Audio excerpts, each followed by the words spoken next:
반갑습니다. 타임 레버리지. 시간을 들여 막대한 수익으로 치환한다. 벌써 목요일이네요. 시간이 이번 주도 매우 빠르게 가는 것 같은데 좋은 하루 보내셨으면 좋겠고요. 오늘도 초심 다지면서 꾸준하게 나아가 볼 수 있도록 하겠습니다.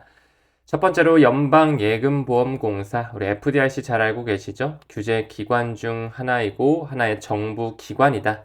SEC라든지 CFTC, OCC와 같이 가는 우리가 눈여겨봐야 되는 하나의 조직이라고 말씀을 드렸어요. 다시 한번 뭐 하는 곳인지 간략하게 보고 가면 여기 연방예금보험공사는 상업은행이라든지 저축은행의 예금자에게 말 그대로 보험, 좀 안정성을 제공해주는 그럼 정부 기관이구나 이렇게 봐주시면 되겠습니다. 최근에 이 FDIC의 수장도 새롭게 지명이 됐죠. 이 트래비스 힐이라는 사람이 공식적으로 지명이 되면서 도널드 트럼프와 유착 관계가 나타내지고 있었다. 여기 보이시죠? 트럼프가 FDIC 의장에 트래비스 힐을 지명을 했고 그는 또 친가상자산 행보를 할 가능성이 높은 인물이었다 말씀을 드렸죠. 과거부터 가상자산, 토큰화에 대한 추가 지침의 필요성을 강조해온 인물로서 친크립토 기조를 보이고 있었다라고 말씀을 드렸습니다. 그 부분의 일환으로 첫 암호화폐 친화적 FDIC 은행이 나올 수가 있다. 레벨필드라고 하는 곳이 일리노이주에서 주정부 단위의 조건부 승인을 받으면서 시카고 기반 벌링뱅크 은행을 인수할 수 있는 발판이 마련이 됐거든요. 그렇게 되면 이제 미국 전역에서 암호화폐 통합 서비스, 거래라든지 보관, 결제까지 할 수 있는 통합 서비스 은행이 나올 수가 있다라는 거죠. 물론 연준의 승인 여부가 남아 있지만 점점 이 연방예금보험공사도 친크립토 기조로 변화하면서 이제 암호화폐 친화적 은행이 나올 수가 있구나. 고무적으로 바라볼 수가 있습니다. 다음 기사 봤을 때 해시드 김서준 대표 잘 알고 계시죠? 이번 약세장이 별로 무섭지 않다. 얼마 전에 나왔던 기사입니다. 지금 현재의 시점은 사이클 패턴이 근본적으로 다르다 이런 얘기를 하고 있습니다. 4년 반감기 사이클은 깨졌을지는 몰라도 지금 현재 많은 기관 투자자들이 현물 ETF를 통해서 또한 DAT 기업들과 국가 단위로도 이 크립토 자산에 관심을 많이 보이기 때문에 자산군이 이제 금융상품으로 인정을 받고 있다. 이미 온체인 생태계의 번영은 확정된 계획된 미래다 이렇게 말해주고 있는 거죠. 즉 펀더멘탈이 강해지고 있기 때문에 가격 회복이 그리 오래 걸리지 않을 것이다 이렇게 좀 전망을 하고 있습니다. 저는 개인적으로 무엇보다 이 유동성 사이클에 좀 우리가 포커스를 맞춰야 되지 않을까 바라보고 있어요. 다음 기사 봤을 때 미국의 2위 거래소로 잘 알려져 있죠. 1등은 코인베이스라면 2등은 크라켄 정도 많이 얘기를 하고 있는데 이번에 투자를 유치받았네요. 8억 달러 정도 돈을 받으면서 기업가치 200억 달러의 평가가 됐다. 과거부터 크라켄 벤처스 역시 그들과 뿌리가 같으면서 태도의 뒷배로도 들어가 있다라고도 말씀을 드렸죠.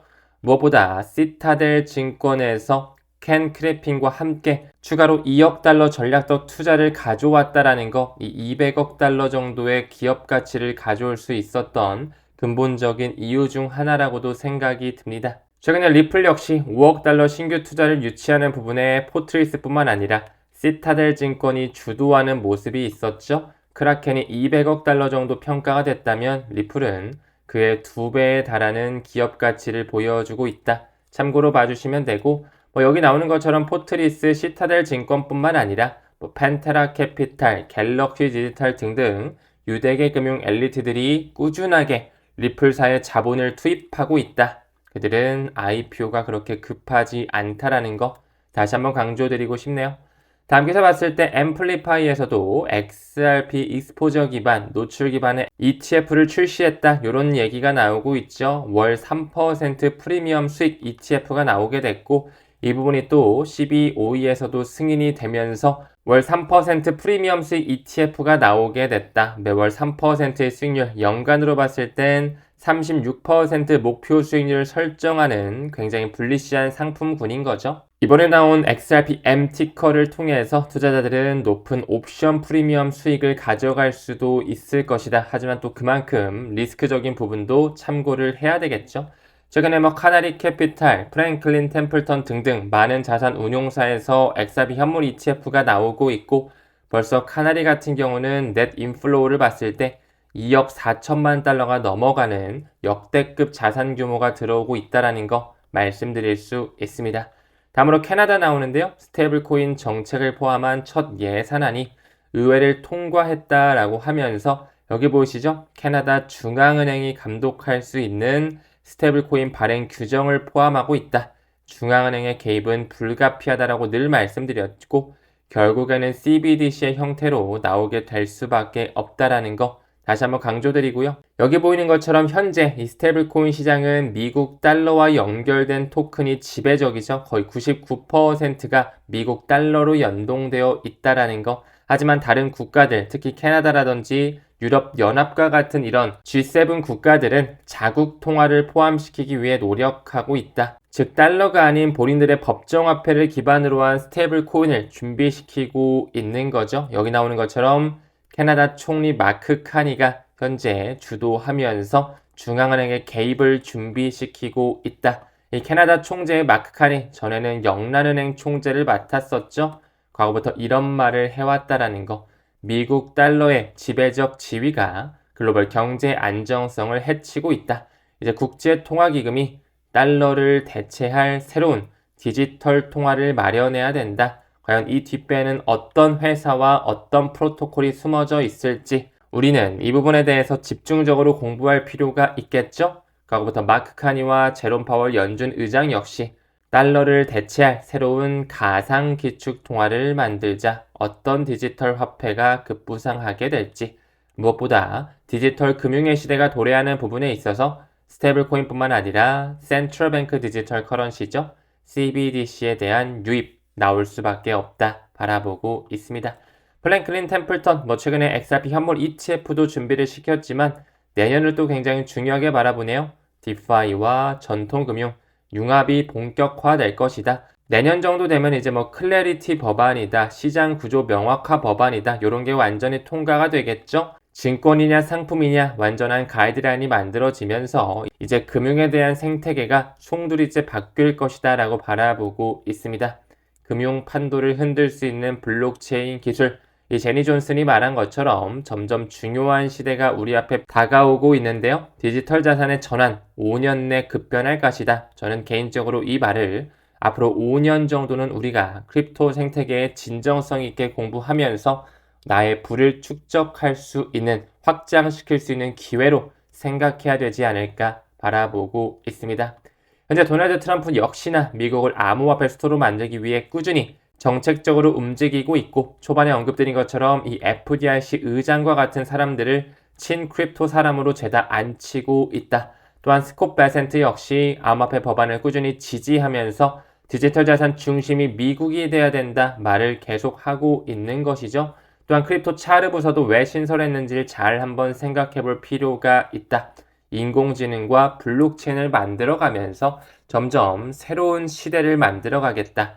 4차 산업혁명의 시대에 가치의 인터넷과 괴를 같이 하죠. 또한 세계 최대 연기금이 문이 벌써 열리는 포문이 나왔죠. 퇴직연금이라고 불리우는 이 401k에 코인 투자를 허용할 수 있는 가닥이 잡혔다라는 거, 내년을 기준으로 1.2경 시장이 새롭게 열리면서 점진적으로 시장에 대한 캐파는 커질 것으로 바라보고 있습니다. 또한 나스닥 역시 주식 토큰화를 위해 SEC의 승인을 요청했고 이제 DTCC의 움직임과 함께 빠르면 내년 3분기에는 이제 주식의 토큰화 그리고 24시간 일주일 내내 돌아갈 수 있는 그런 시장이 만들어질 것이다 바라보고 있습니다. 왜 우리나라 역시 대체거래소가 만들어졌는지 연결되어 있다라고 생각하고 있고요. 또한 미국의 국회의사당 앞에는 비트코인을 상징하고 있는 트럼프가 비트코인을 들고 있는 이런 동상이 설치되어 있다라고 말씀을 드렸죠. 우리나라로 빗대어 봤을 때는 이재명 대통령이 여의도 국회의사당 앞에 비트코인과 같은 이런 코인을 들고 있는 조각상이 있다라는 것인데 정말 암호화폐 시대가 열리고 있긴 하구나를 느낄 수 있습니다. 미국에서 패권을 쥐고 있는 것만큼 우리 또한 미국 기반의 코인들의 포커스를 둬야 되지 않을까. 그리고 얼마 전에도 언급드렸던 하버드대 역시 비트코인 현물 ETF 보유량을 엄청나게 늘렸다라고 말씀을 드렸죠. 다름 아닌 블랙록에서 운영하고 있는 비트코인 현물 ETF에 엄청난 자금을 쏘아붙이고 있다. 하버드 대학교뿐만 아니라 많은 아이비리그 대학교들, 점점 전 세계적인 그런 유수 대학들이 블록체인에 대한 문호를 개방하고 있다는 거 인지해 주셨으면 좋겠습니다. 최근에 비트코인이 급락하면서 알트코인도 지지부진한 흐름을 보여주고 있지만 개인 투자자들은 나가죠. 하지만 고래들, 기관들은 꾸준히 매수 전환 물량을 흡수하고 있다는 거, 금리에 대한 방향성과 그들의 움직임에 포커스 맞추면서 가치 투자 꾸준히 이어가셨으면 좋겠습니다. 금일 영상 여기서 마무리 짓고요. 오늘도 끝까지 시청해 주심에 대단히 고맙습니다. 좋은 하루 보내세요. 우리는 모든 면에서 점점 더 좋아지고 있습니다. 감사합니다. 성투합시다.